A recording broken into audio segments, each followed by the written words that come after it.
Под капотом Рикстона теперь стоит не дизель, теперь стоит бензиновый турбированный мотор. Да, теперь он не рычит, теперь он просто шипит и тянет.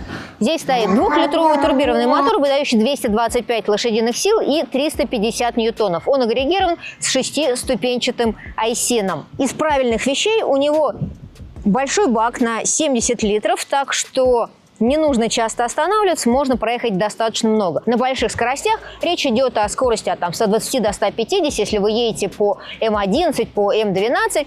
Мотор потребляет от 12 до 14 литров на 100 километров. И это достаточно хорошо, потому что при баке в 70 литров уехать можно из Москвы и в Казань, и в Питер, и в Нижний Новгород.